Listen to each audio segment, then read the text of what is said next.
Bienvenidas y bienvenidos hoy día en el conversatorio y el encuentro en vivo del curso que estamos realizando con el laboratorio Nutrafem. Este curso de nutrición funcional aplicado a la obesidad y el sobrepeso. Una herramienta clave en lo que es la consulta nutricional y médica, en que hoy en día están bastante en boga y porque la cantidad de pacientes que nosotros tenemos llegan bastantes a la consulta con esta misma situación, sobrepeso, obesidad, dificultades en general con la comida o con la relación con la comida. Ante esto, tengo al doctor Gonzalo Cruz acá a mi lado, que nos compartió unas excelentes clases en el curso y que la idea que vamos a conversar, introduciendo un poco, cuéntanos Gonzalo de ti, de tu carrera también y empezamos a hablar de lo que fueron algunas clases. Principalmente la idea es ir de lo más simple a lo más complejo. Vamos a partir hablando un poco de la obesidad y ahí te va a dar el pase para que también nos cuentes. Y después vamos a empezar a ver también los patrones de alimentación, algunas cosas que pueden apoyarnos y conversamos en conjunto. Los invito a los que nos están acá viendo y los que nos van a ver posterior, también a dejar sus dudas. Buenos días, nos comenta, y también a participar en este conversatorio y encuentro en vivo. Bienvenido, Gonzalo. Ya, gracias, Eli. Bueno, de profesión yo soy químico farmacéutico y mi posgrado es en farmacología.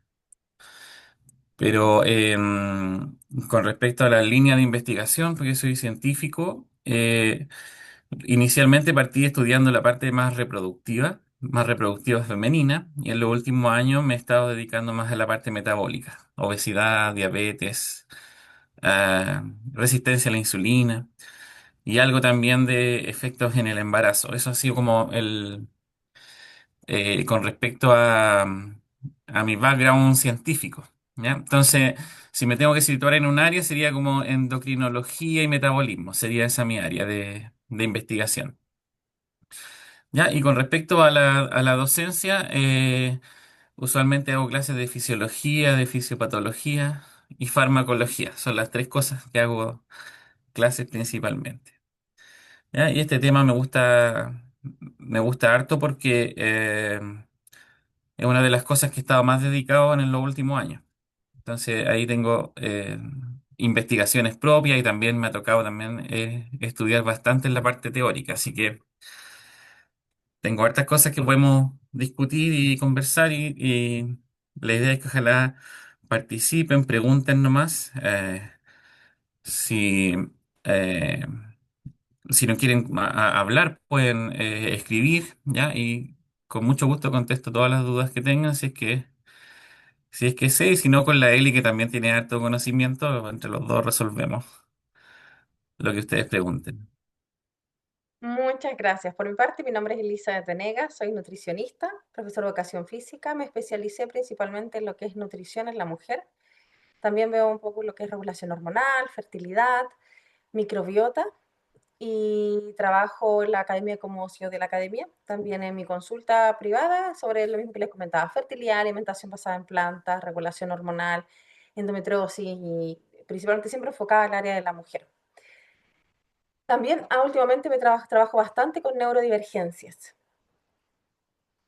principalmente TDAH y lo que es autismo en la mujer, del adolescente en adelante. Veamos. ¿Te parece que empecemos a hablar un poquito recordemos un poco de tus clases sobre los mecanismos fisiológicos, fisiopatológicos de la obesidad?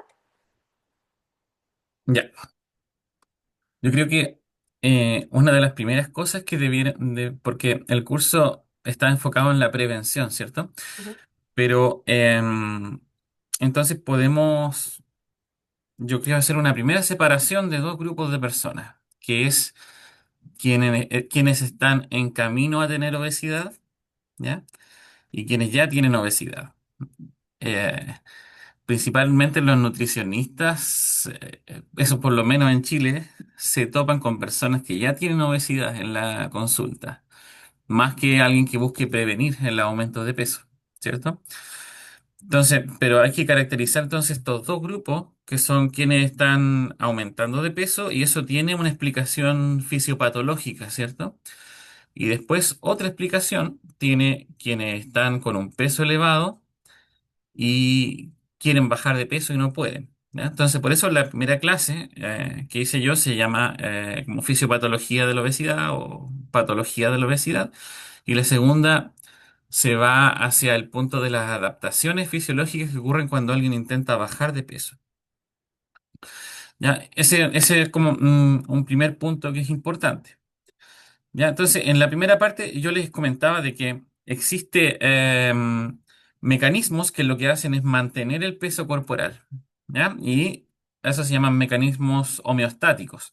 ¿Qué quiere decir esto? Que cuando uno cuando uno consume demasiado alimento, una mayor densidad energética, y consume más de lo que uno está gastando en calorías, en energía, uno sube de peso, ¿cierto? O aumenta la cantidad de grasa, pero hay mecanismos que hacen de que uno rápidamente o no tan rápidamente disminuye el peso para mantener esto a nivel normal, ¿ya? Al nivel inicial. Y es típico, por ejemplo, que pasa en Chile, no sé si la mayoría acá es de Chile, Eli, en la semana de fiestas patrias, que hay un consumo exagerado de alimentos y la gente tiende a subir a 2 hasta 3 kilos de peso, se ha caracterizado. Pero después de que pase esta semana, hay mecanismos que lo que hacen es quitar el hambre o tener, ¿no es cierto?, una menor cantidad de hambre porque tenemos un exceso de peso, ¿ya? Am, por lo tanto, no es tan fácil subir de peso, entre comillas, pensando en este mecanismo adaptativo que hace que nosotros mantengamos el peso, ¿ya? ¿Y por qué entonces se llega a la obesidad? Y es porque hay otros mecanismos neurobiológicos que hacen de que nosotros podamos consumir alimentos sin tener hambre, ¿ya? Y esos mecanismos están asociados en el cerebro un circuito que se llama de la recompensa o de la motivación. Quiere decir de que aunque nuestras señales biológicas no nos dicen que no tenemos hambre, nosotros igual podemos seguir consumiendo alimentos porque nos gustan, ¿ya? Entonces, ah,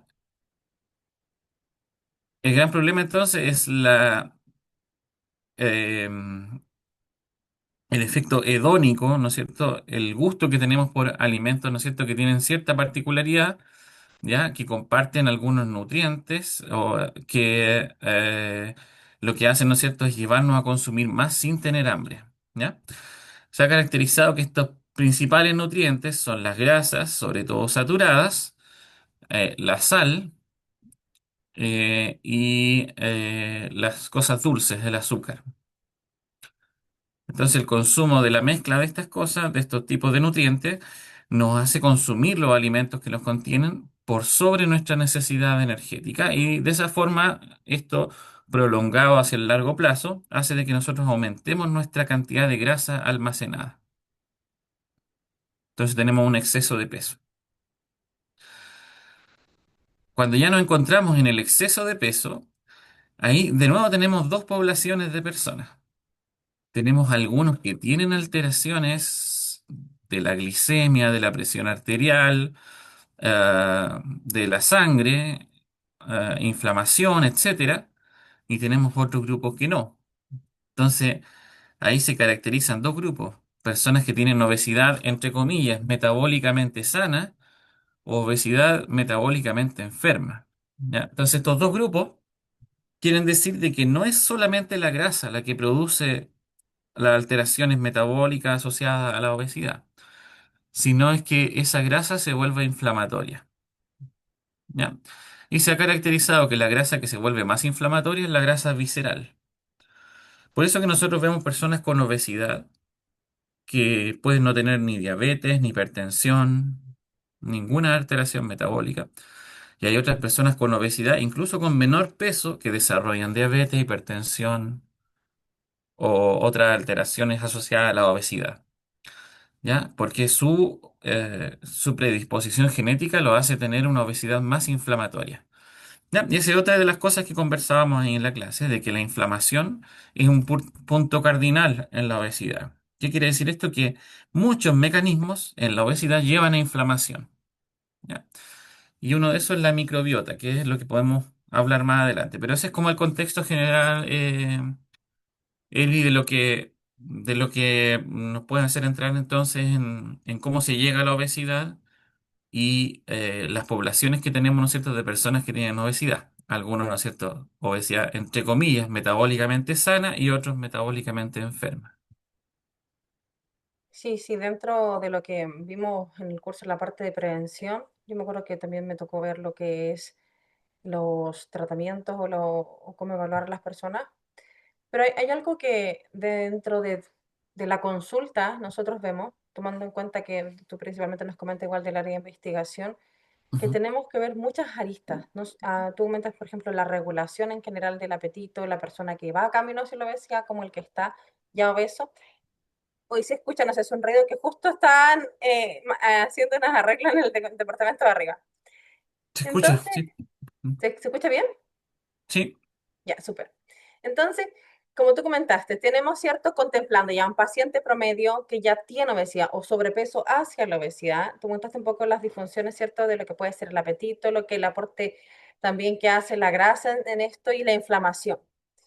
Dentro de la inflamación, nosotros vemos también lo que es la parte metabólica, el aumento y la necesidad de las personas de esta como eficiencia energética aumentada, de este gasto en reposo que muchos tienen, o sea, ellos quieren regular su alimentación, tienen menos, por ejemplo, nos piden, generalmente a mí me ha pasado incluso muchas veces como me está dando mucha comida en la dieta, en la pauta de alimentación, quiero tener una restricción, pero esa restricción también sabemos que con todo este proceso el gasto energético en reposo de la persona y todo lo que estamos haciendo va a bajar y que va a generar una compensación, que en la termogénesis como, oh, tengo más frío, que por ejemplo le genera alteraciones también en la microbiota, el estrés, el cortisol, el dormir. Entonces, esta situación y entendiendo que el cuerpo, si está acostumbrado, principalmente me pasa mucho, por ejemplo, con mujeres premenopáusicas, 45, 50 años, que han vivido toda su vida con el mismo peso, la fisiología del estrés hace su aparición ahora con mayor ímpetu en relación y un cortisol aumentado, donde al final ellas mismas declaran y muestran que la ingesta, por ejemplo, por alimentos como tú decías, con azúcares, con grasa, aumenta, arriba se va. La ansiedad, la saciedad disminuye, la ansiedad aumenta, empiezan incluso en relación, por ejemplo, a sus ritmos circadianos, también se ven afectados con lo que es en los cambios de alimentación. Entonces, contemplándolo siempre, como que no es solo una acumulación de grasa, ni tampoco es solo el hecho de que estén con obesidad, es cambios metabólicos en distintas áreas que tenemos que revisar, incluyendo no me acuerdo si hablamos del ciclo circadiano del sueño, no, creo que yo no lo mencioné, pero no me acuerdo bien si conversamos un poco de eso, no sé si tú lo tomaste, Gonzalo, en las clases. Algo puedo haber comentado, pero no, Creo que no alcanzamos, no en, porque igual es un curso cortito. no en Entonces, detalle. Ujú. yo creo que para hablar un poco como introducción, antes de ir desenglosando un poco, y también la idea, chicos, que nos dejen sus consultas sobre también suplementos. Este curso también es importante mencionarlo, es un curso que nos estamos dando con el apoyo del laboratorio Nutrafar, que también después al final nos quiere comentar sobre algunos productos y algunas cosas que ellos tienen. Ese era un paréntesis. Entonces, ¿qué tenemos Eh, que ver? ¿Ah? Eli, sí, una de las cosas que hablé fue de cómo una desregulación del ciclo circadiano puede producir alteraciones metabólicas y, ¿no es cierto?, producir una predisposición a tener obesidad. ¿Ya? Justamente por lo que tú dices, ¿no es cierto? El cortisol es una de las hormonas que más se asocia con obesidad y con trastornos metabólicos. ¿Ya? Porque el cortisol, si nos recordamos, es una de las principales hormonas que le hace la contra a la función de la insulina. O sea, el cortisol produce resistencia a la insulina. ¿Ya?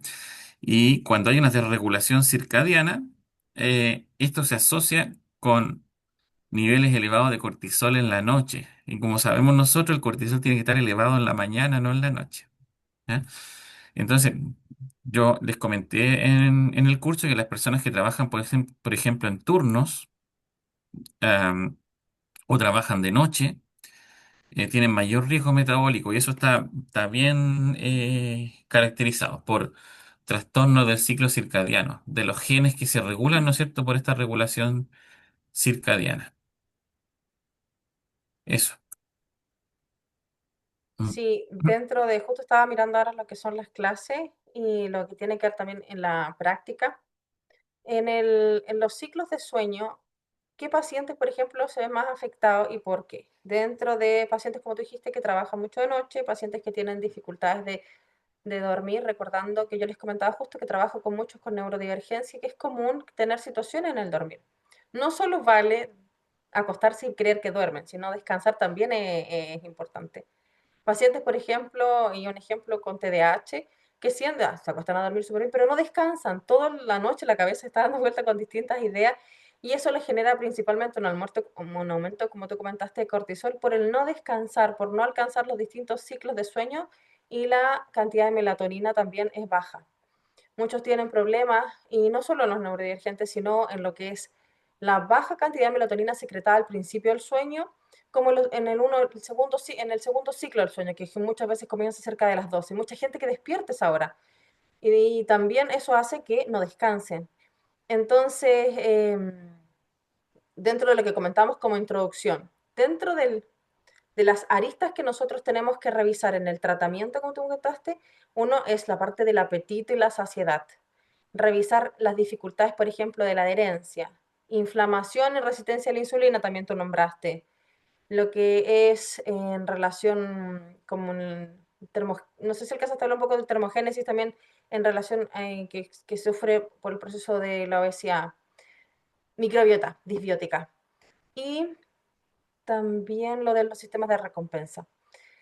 Veamos, ¿te parece que partamos hablando un poco? Tú comentaste de lo que es, hablamos del estrés, del sueño, sobre la inflamación. Si abordamos un poquito, ¿qué nos puedes comentar dentro de lo común de esta inflamación crónica de bajo grado que presentan los pacientes? Ya. Bueno, primero, la inflamación crónica de bajo grado no ocurre en todos los pacientes con la misma fuerza, podríamos decir. ¿Ya? Hay personas que son menos inflamatorias. Entonces, es interesante estudiar por qué las personas son menos inflamatorias. Hay por ahí algunos estudios, por ejemplo, en personas que tienen una gran obesidad y tienen poca inflamación. Por ejemplo, los luchadores de sumo. Mm. Ah, pero son personas que tienen gran cantidad de grasa, pero una actividad física importante. Entonces, una de las cosas de, que disminuye la inflamación de forma considerable es la actividad física, el ejercicio físico. ¿Ya? Pero también hay personas que por genética tienen menor eh, vulnerabilidad a desarrollar inflamación cuando tienen exceso de peso. ¿Ya? Pero en la población general, si lo discutimos como un mecanismo asociado a la obesidad, tenemos que saber entonces de dónde viene la inflamación para poder influir. ¿Ya? Entonces, lo dije de otra forma en la clase, pero creo que como para resumirlo, yo diría que la primera cosa es que hay una cuestión genética, ¿no es cierto? De predisposición, que ahí no podemos influir, ¿cierto? Segundo, vendría la alimentación. ¿Ya? Y en la alimentación es súper importante el hecho de que nuestra alimentación, le vamos a llamar occidental, no sé si en realidad es tan correcto decirlo así, es una alimentación inflamatoria. ¿Ya? ¿Y esto por qué? Porque en los últimos 40 años hemos disminuido mucho el consumo de sustancias que van hacia el equilibrio antiinflamatorio. ¿Ya? Entonces, ¿qué cosa puedo nombrar? Sustancias antiinflamatorias que consumimos menos. Por ejemplo, los ácidos grasos de tipo omega 3. Los ácidos grasos de tipo omega 3 son antiinflamatorios. ¿Ya? Y en la clase explicamos uno de los mecanismos de por qué es antiinflamatorio, que, a ver, si, no sé si en realidad lo alcancé a ver en esta clase o me estoy confundiendo de curso. Es que tenemos muchos cursos juntos. Sí, eso es un paréntesis. Nosotros con Gonzalo, igual que por distintas situaciones, estamos en varios cursos juntos.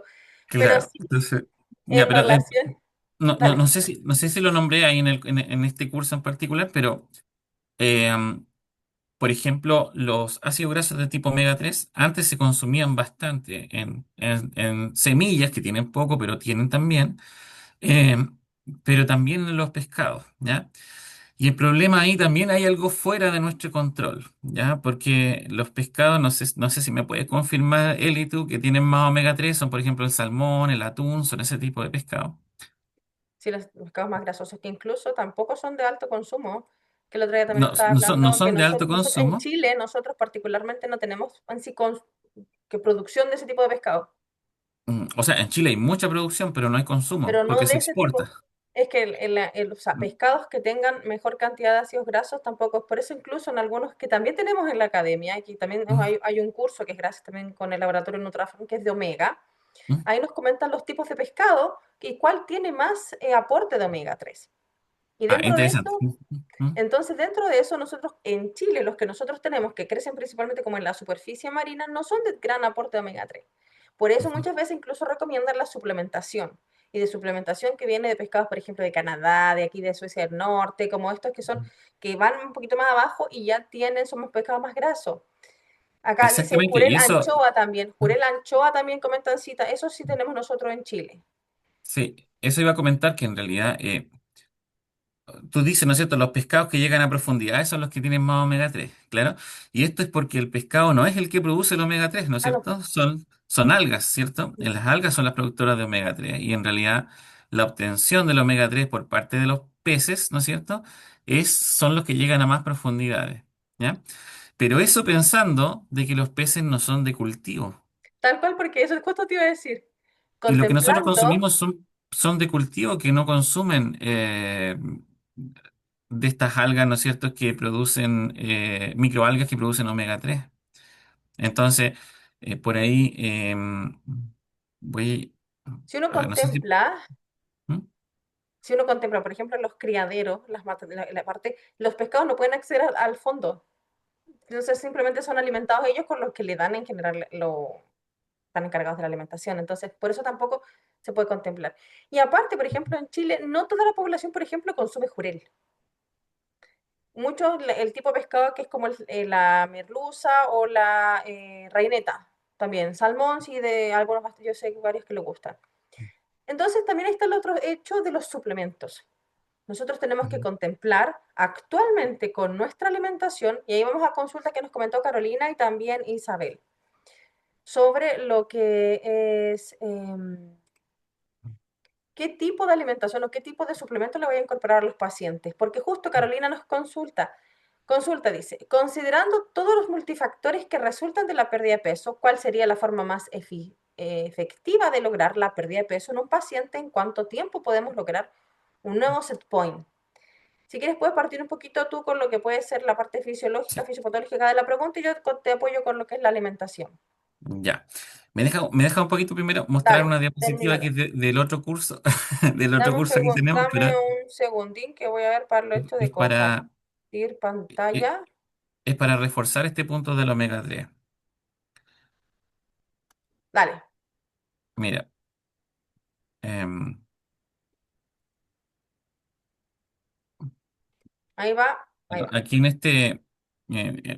este curso hablamos justamente de esto, ¿ya? Y de que los peces, ¿no es cierto?, obtienen el omega 3, los ácidos grasos de tipo omega 3, ya a través de comer estos crustáceos chiquititos, que ellos son los que obtienen, ¿no es cierto?, el omega 3, el EPA y el DHA de estas microalgas, ¿ya? Entonces aquí, se los muestro cortito, que son diapos de este otro curso, en donde se muestra cuánto tiene de omega 3 según, ¿no es cierto?, si es de cultivo o si es salmón salvaje. Entonces su concentración, que está acá al medio, es al menos la mitad o un tercio de lo que tiene el salmón que sería silvestre, ¿sí? Y acá hay unos papers, de hecho, que han medido la concentración de EPA y DHA en los salmones de cultivo. Esto no es en Chile, esto en productores de salmón que son nórdicos. Y como sean alimentados con distintos aceites que son de origen no marino, ¿ya? Tenemos, por ejemplo, de soya y otras cosas. Entonces tenemos que ha ido disminuyendo la cantidad de omega 3 que aportan. Entonces, no es suficiente, y por eso es que tomo lo que dices tú, Eli, de que no es suficiente el hecho de consumir más pescado, ¿no es cierto? Porque ya los pescados tienen menos omega 3, sobre todo los que son de cultivo, ya que son los que principalmente tenemos acceso. ¿Ya? Y por lo tanto la suplementación es casi una norma en el sentido de que nosotros no tenemos posibilidad de llegar a los niveles de omega 3 que nos dejen en un nivel inflamatorio normal. ¿Ya? Por adecuado. eso estamos en un estado proinflamatorio en general. ¿Ya? Ya, antes de pasar a responder la pregunta, hay varios factores acá, ¿ya? Pero creo que otro importante son las sustancias bioactivas de las frutas, de las verduras, ¿ya? Dentro de ellos, por ejemplo, un ejemplo pueden ser los polifenoles, ¿ya? Pero el bajo consumo de frutas y verduras, ¿no es cierto?, nos deja en una concentración baja de polifenoles con respecto a las dietas de nuestros antepasados hace 40 años. ¿Ya?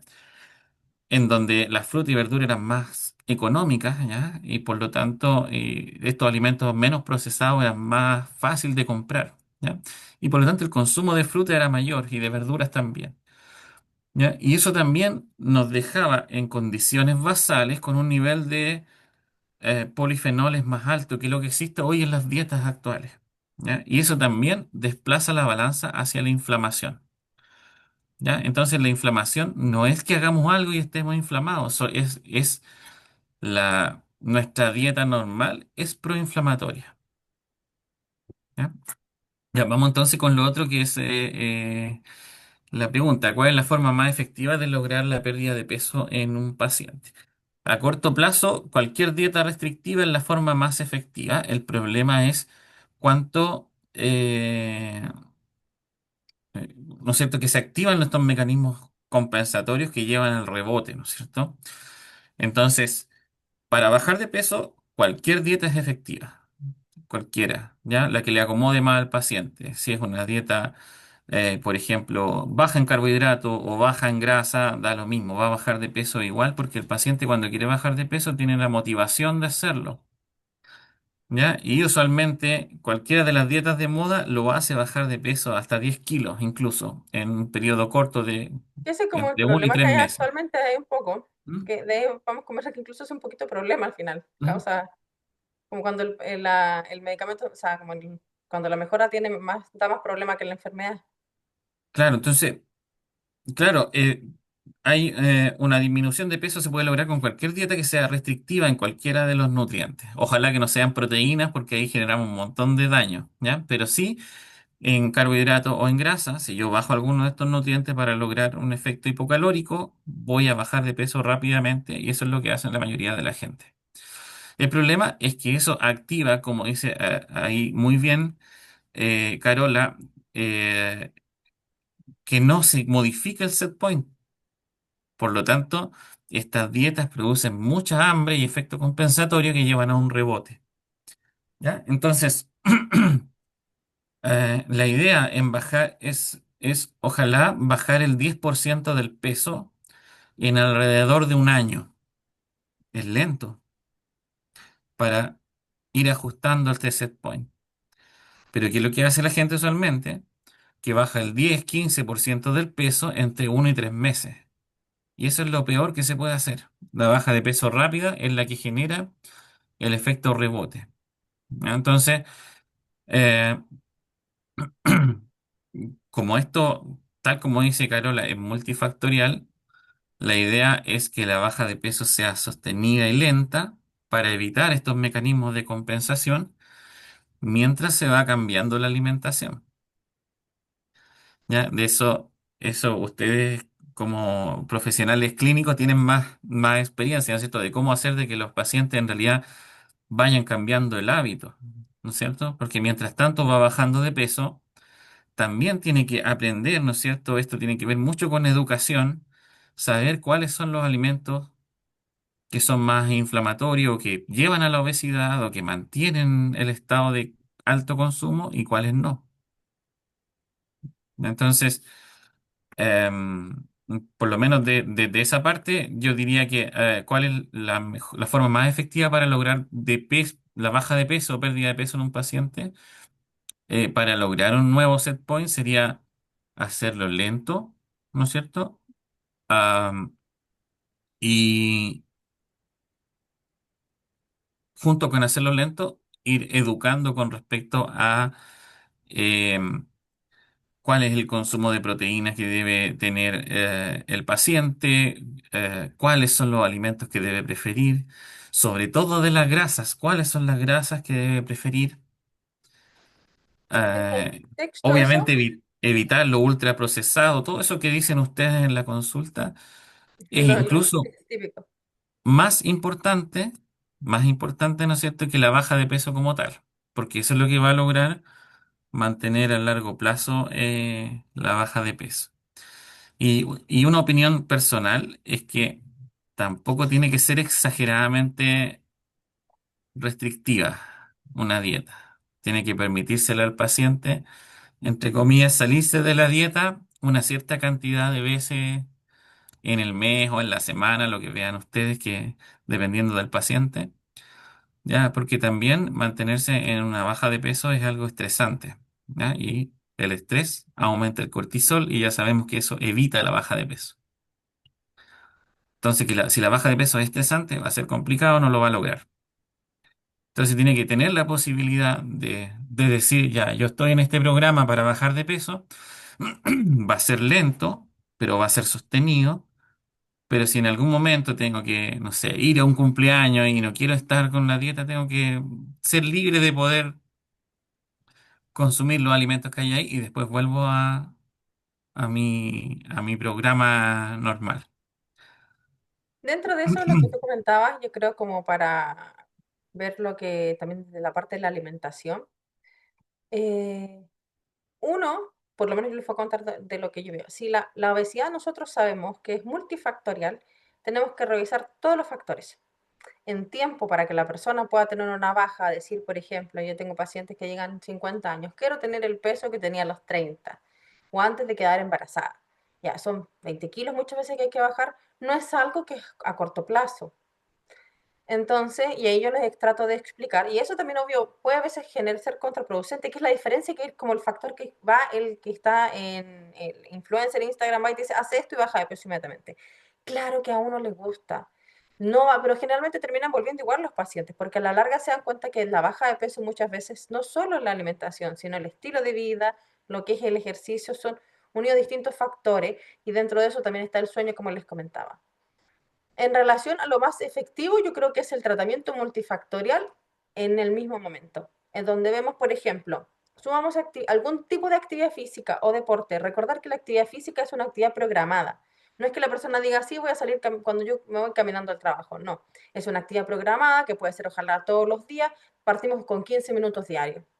Puede ser una caminata, a pesar de que no es algo como un deporte, sí, pero es algo programado, estipulado, que tu cerebro se demora 21 días en tomar un patrón de algún tipo de actividad. Entonces, tiene que esa persona, lo que sea que va a hacer, es generarlo por más de 21 días. Y aunque y si son cosas cortitas, o si le gusta hacer el baile entretenido, o lo que sea, vamos, pero tiene que ser algo que ojalá dure 21 sobre 21 días. Vemos la alimentación, yo parto de adentro hacia afuera, vamos viendo microbiota, cuánto es la ingesta. Patrón de alimentación, claro, como nos comentó otra colega acá, que lo que es la alimentación actual, todos tenemos una alimentación occidental ahora, independiente de donde uno provenga, porque al final se generalizó lo que es este tipo de alimentación. Porque incluso en el Mediterráneo ya se alimentan súper mal. Pero tenemos que ver igual, tratar ácidos grasos y qué nutrientes son esenciales, ya sea a nivel de, primero, las proteínas, y ahí nos comentaban abajo cuánto, depende del peso de la persona, pero sobre 1.2, 1.3 por kilo de peso, no le puedo dar menos. Si le estoy pidiendo que haga actividad física todos los días, si tiene, por ejemplo, un volumen de 90 kilos que mover, y entonces vamos viendo, y también porque eso, las proteínas son saciadoras. ¿Qué tipo de proteína? Ahí vemos que el patrón de alimentación. Si le voy a empezar a dar una alimentación un poquito más basada en plantas para incluir alimentos antioxidantes, como por ejemplo los polifenoles, me puedo ubicar por un patrón de alimentación basada en plantas. No estricto, no es una alimentación vegana ni vegetariana estricta, pero sí la idea es que nosotros podamos incluir distintos tipos de fibra, ojalá sobre 20-25 gramos día, con una variabilidad ya sea en las fibras, en las verduras.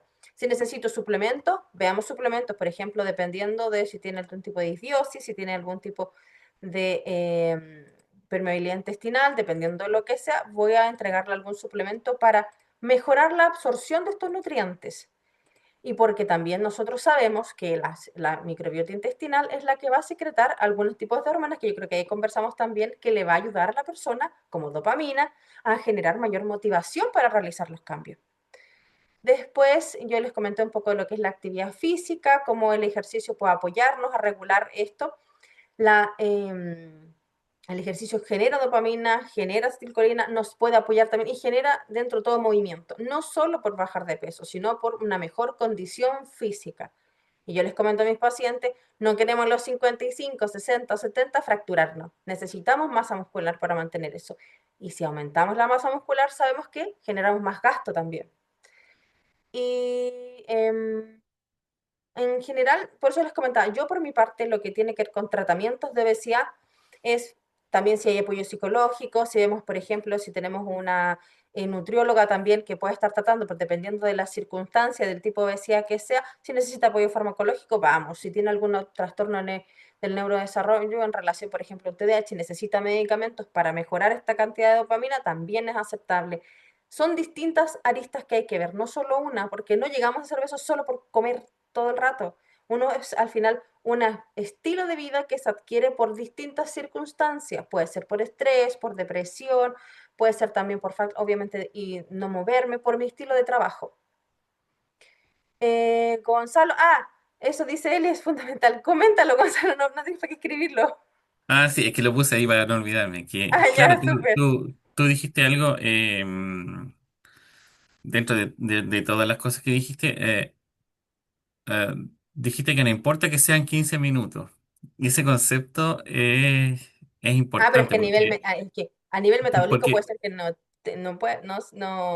la haga bajar de peso, pero a nivel mental, no, pero 15 minutos al día tiene más de ejercicio, de actividad física, tiene más impacto que un volumen alto, que es lo que suelen hacer los pacientes, 2, 3 horas de actividad física, pero no constante. Entonces la ah, constancia tiene más impacto que como dices tú, un hábito, que como dijiste, sobre 21 días, uno recién, o 3 semanas, empieza a tener un hábito.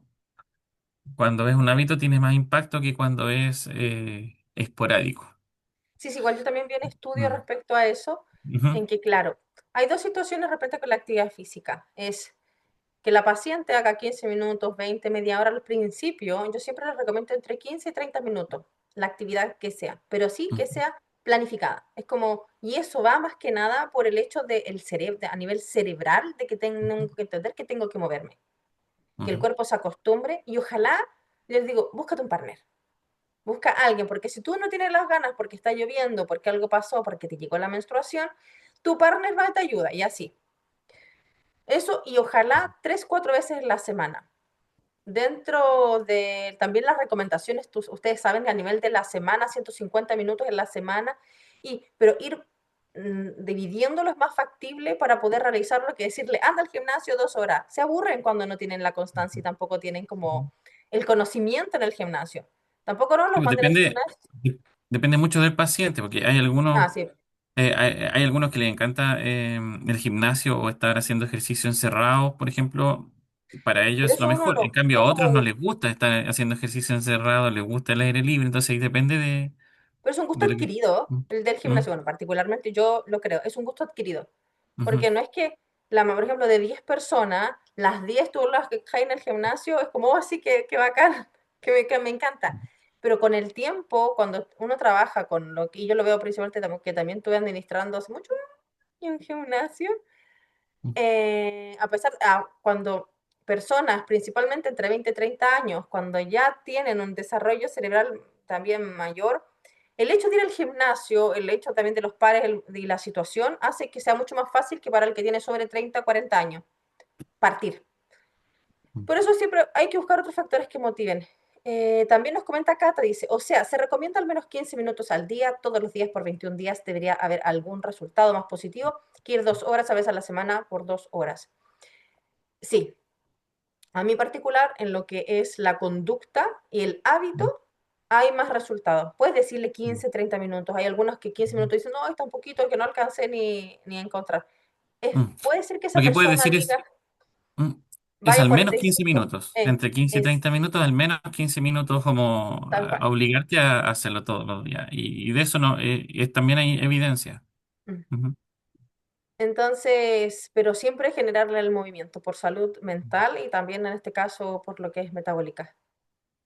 Otra cosa Después, que iba a comentar, Eli, es ¿eh? que también lo deben ver harto ustedes en la consulta, que con esto de la suplementación, ¿no es cierto?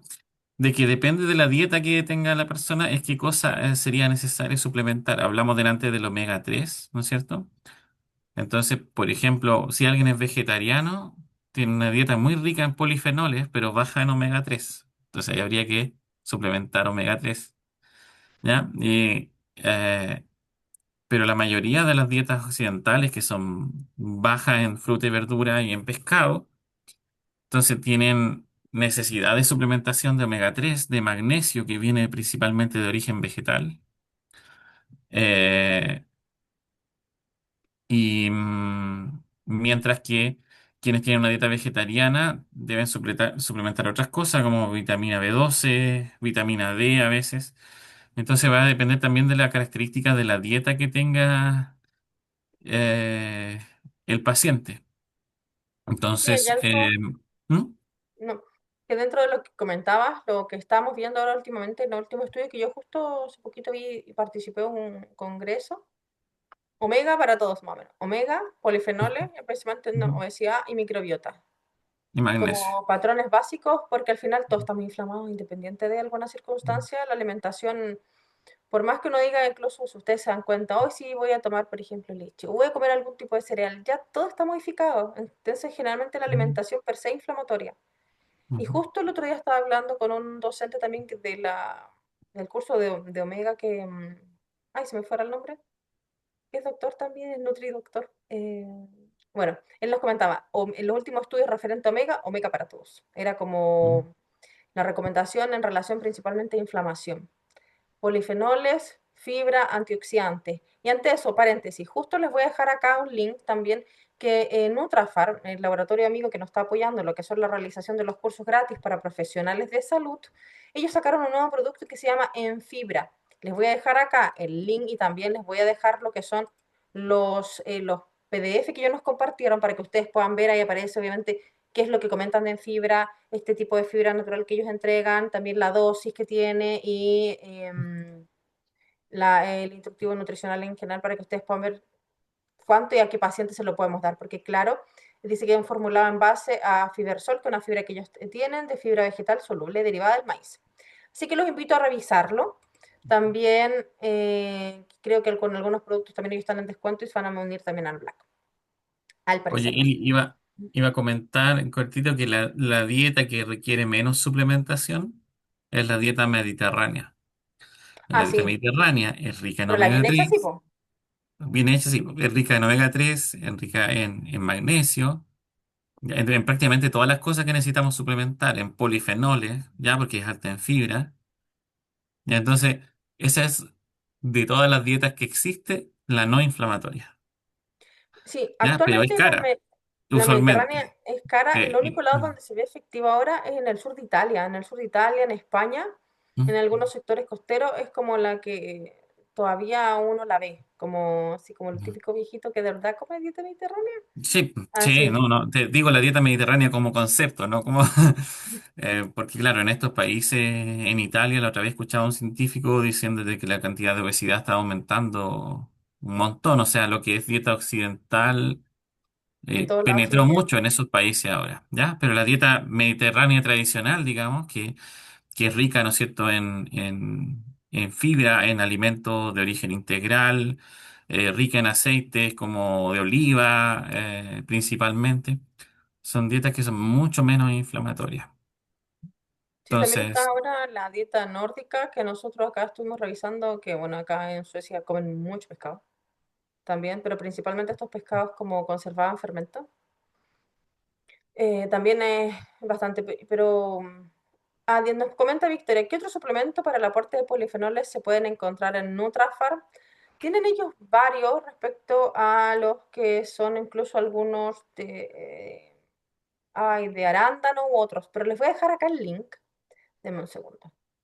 Para que podamos ustedes revisarlo también de lo que son los productos que ellos tienen y antioxidantes. Tienen una línea incluso que es de antioxidante y belleza, que tienen, por ejemplo, biosantina, tienen el Nat Plus, el resveratrol también en general para los pacientes que tienen dificultades con los... Aquí les voy a dejar, tienen Maki, dame un segundito, aquí les voy a dejar el link también para que vayan viendo. Eh, Glutatión, tienen biotina y cranberry. Uno que es súper bueno, que también les voy a dejar acá, que denle un ojo, no es en relación justo con esto, nosotros pronto también tendremos una actividad que ellos nos pidieron para apoyar con esto, y que, ojo, los que están acá pueden inscribirse, vayan a la página de NutriActive, la Academia NutriActive, también pronto, en 2 semanas más, vamos a realizar un webinar que es de mujer plus 40, o sea, mujer sobre los 40. Vamos a hablar lo que tiene que ver con los polifenoles, sobre situaciones del ciclo menstrual, lo que es antioxidante, para que lo puedan revisar. Ese es un masterclass gratuito también para que puedan verlo. Y en ese también vamos a conversar un poquito de esto que está hablando ahora el NatMas, para que ustedes le echen un ojo, porque son suplementos que también están de poco llegando a Chile. Ellos incluso tienen en Nutraline, o sea, en Nutrafarm, que diga, los posbióticos. Y yo creo que ese tema podríamos dejarlo ahora para conversar. Berberina, Cata, yo creo que en Chile no permiten la berberina sin receta. Se está recomendando para la baja de peso, es fidedigna, ayuda con otros suplementos. Sí, acá en Europa se utiliza bastante la berberina con apoyo junto con el cromo, pero Pero en Chile, es un suplemento. en Chile creo que no se puede sin receta ahora. Que a mí incluso hace Mm, poquito Chris, que es de Nutrafarm, me comentó, porque yo si a lo todo mejor emocional, pasó, lo que pasa es que sí, aquí, bueno, eso también lo vemos en el otro curso, de que existe en Chile, esto lo aprueba el ISP, ¿cierto? sí, postdata. Entonces, Espérate, ¿eh? antes que comente eso, para ¿Mm? los que comentamos nosotros de los otros cursos, hay muchos, ya sea de la academia como de Nutrafar que nos apoya, que están en el link de la academia, en la parte de cursos gratuitos, para que los vean. Esos son los cursos también que habla Gonzalo, que Ujú. tiene que Sí, continuar con el ISP. sí, que hay un curso que es de suplementos justamente, de nutracéuticos. ¿Ya? Y una de las primeras clases, ahí hablamos de cómo en Chile se aprueban estos nutracéuticos. Claro, en Chile no existen los nutracéuticos como definición legal. Entonces, el ISP dice, bueno, este ah, suplemento o este alimento funcional, lo que sea, ¿es un alimento o es un medicamento? Ya no está la categoría No está la intermedia. como intermedia. Claro, entonces, ¿qué pasa? Si es un alimento, se puede vender como suplemento alimenticio. Entonces, si es que te dijeron eso de Nutrafarm, es que clasificaron a berberina como un medicamento. Entonces, ahí para entrar a Chile necesita una mayor calidad y cantidad de estudios clínicos. Entonces, a lo Una mejor pena. por eso no está tan disponible, no tengo claridad. Pero ya, con respecto a la berberina para bajar de peso, para bajar de peso no es tan efectiva como los fármacos, ¿no es cierto? O sea, se puede ver, por ejemplo, 2 kilos entre 1 y 3 meses, lo que es una cantidad que para los pacientes no es mucho, pero lo que sí es que genera efectos metabólicos súper beneficiosos. Ya es como un perfil parecido a la metformina, que la metformina no es fármaco para bajar de peso, ¿ya? Pero sí produce una baja de peso, que es poquita, entre 3 y 4 kilos puede ser en una persona. Pero el efecto metabólico que tiene es súper beneficioso. Entonces, eso es lo que pasa con la berberina, que tiene varios efectos como muy parecidos a la metformina. Aumenta la expresión de GLUT4, disminuye la insulinemia basal, disminuye la gluconeogénesis, tiene efectos sobre la microbiota intestinal, entonces invierte esta relación de bacteroidetes con firmicutes que está alterada en obesidad, aumenta la producción de ácido graso de cadena corta de la microbiota, entonces son varias cosas que aportan a la inflamación sistémica y a la resistencia a la insulina. Entonces yo, a ver, si la tengo que ver como a qué fármaco se parecería mucho a la metformina, aunque no es el mismo mecanismo de acción, en los efectos biológicos que se ven. Sí, incluso hay varios, Entonces, no, o sea, no hay varios, pero hay algunos estudios, Gonzalo, en síndrome ovario poliquístico, que los comparan, ujú, los típicos con ujú, los pacientes que usan berberina, los pacientes que usan metformina, ujú, como la ayuda con la modulación metabólica. Incluso los que son los suplementos para las pacientes con síndrome ovario poliquístico incluyen berberina, ujú. acá por lo menos.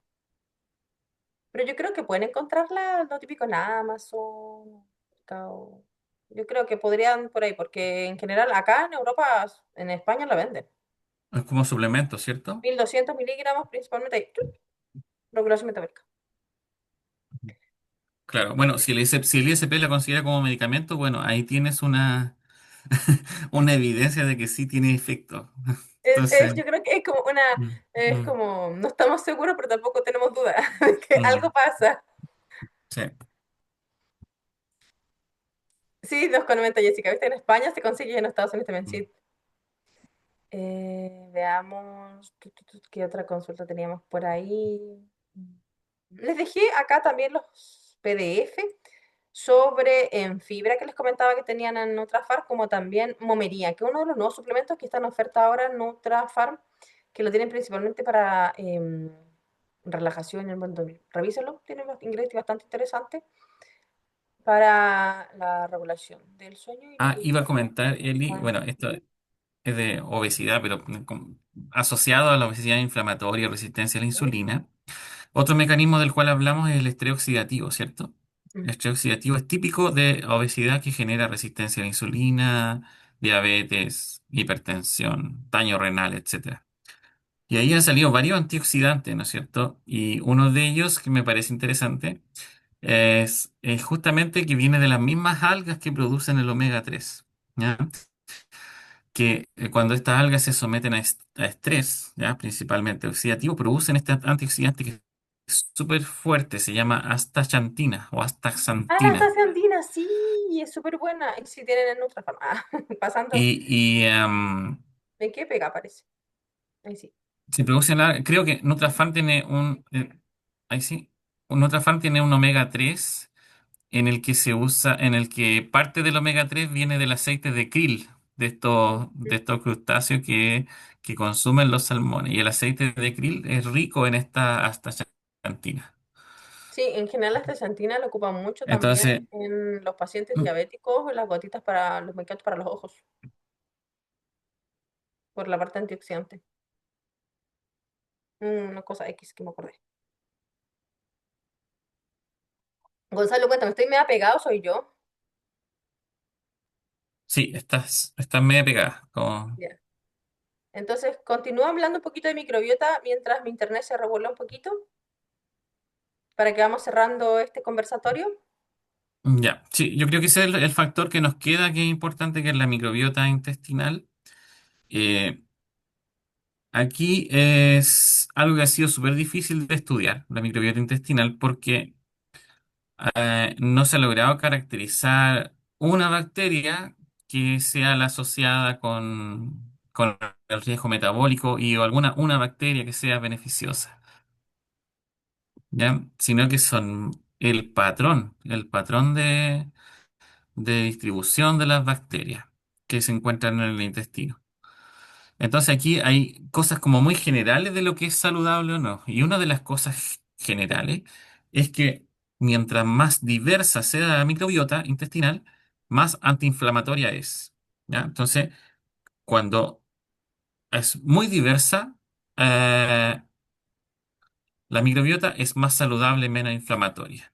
Justo veo lo que dice Jessica ahí de que la berberina aplicada a la microbiota y enfermedad en colon irritable. Sí, exactamente, porque estas fármacos como la berberina, la metformina o los alimentos ricos en fibra se asocian con una microbiota más diversa. No sé si se podría decir específicamente estos son las cepas que se ven sobre representadas o subrepresentadas porque hay mucha diversidad en lo que concluyen los estudios, ¿ya?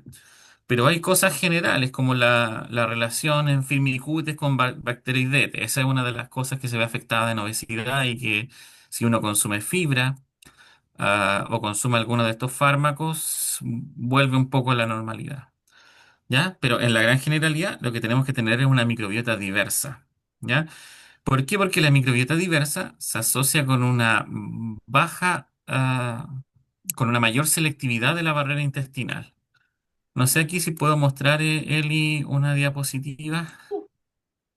Dime tú si es que Sí, dale. voy a mostrar esa diapositiva de la microbiota para...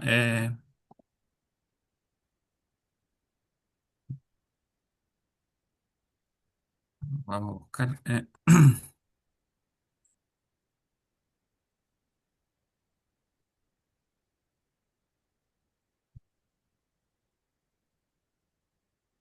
Mientras tanto, yo les voy comentando que con el laboratorio Nutrafarm hay distintos cursos, pueden revisarlo en nuestra página web. Hay una sección, incluso van a formaciones, abajo están los cursos gratuitos, les dejé el link, también se los volveré a dejar. Y compártanlos porque este es el último mes de hasta diciembre, van a estar estos cursos disponibles para que se puedan inscribir. ya. Esta parte de la clase, no sé si se ve bien. Sí, yo lo veo Ya, bien. ya. Entonces, eh, ya el término como disbiosis ya no se está usando tanto, pero en general, en realidad, una microbiota más diversa, y si se fijan acá, como dice, rica en fibra, ¿ya? Por eso que la dieta mediterránea es tan antiinflamatoria, ¿ya? Porque tiene alta fibra dietética. Eso genera que haya una microbiota muy diversa. Muy diversa significa muchas cepas, colonias de bacterias distintas, ¿sí? Y esta gran diversidad se ha asociado con que se generan distintos metabolitos, que ahí el problema con la microbiota, que es difícil intervenirla farmacológicamente, porque no es un metabolito, son muchos metabolitos que generan estos microbiota, que lo que hacen es hacer de que la barrera intestinal ya se mantenga más cerrada, ya las uniones estrechas aquí entre las células sea más impermeable, ¿ya? Mientras que si vamos a una dieta que es baja en fibra, ¿ya? Hace como que selecciona la microbiota. Hay muchas bacterias que no les gusta esta dieta baja en fibra y se mueren, terminan representándose menos en la microbiota. Entonces la microbiota se hace más estrecho el rango, menos cepas y menos cantidad de esas, y por lo tanto se sobrerepresentan otras cepas de bacterias. Y a esto se le llama disbiosis o una microbiota menos diversa. Y esto, ¿no es cierto?, genera otras sustancias, pues genera de que hay una sobrepoblación de estos gram negativos, que son los que tienen los lipopolisacáridos, que son inflamatorios, ¿ya? Entonces, o otras sustancias más que son inflamatorias y disminución de estas sustancias antiinflamatorias, ¿ya? Y eso hace de que se abra la barrera intestinal, la permeabilidad de estas uniones estrechas, ¿no es cierto? O sea, la fuerza de las uniones estrechas sea menor y por lo tanto haya una microbiota, o sea, una barrera intestinal más permeable. ¿Ya? Entonces, ustedes, si se imaginan esto en el intestino, ¿no es cierto? El intestino es una de las principales llegadas de sustancias a nuestro organismo. Por eso que tiene muchas células, glóbulos blancos, que la función es protegernos. Pero cuando aumenta la permeabilidad, algunas de estas sustancias bacterianas o las mismas bacterias se pueden filtrar por el intestino y se encuentran con esta cantidad de glóbulos blancos inmensa.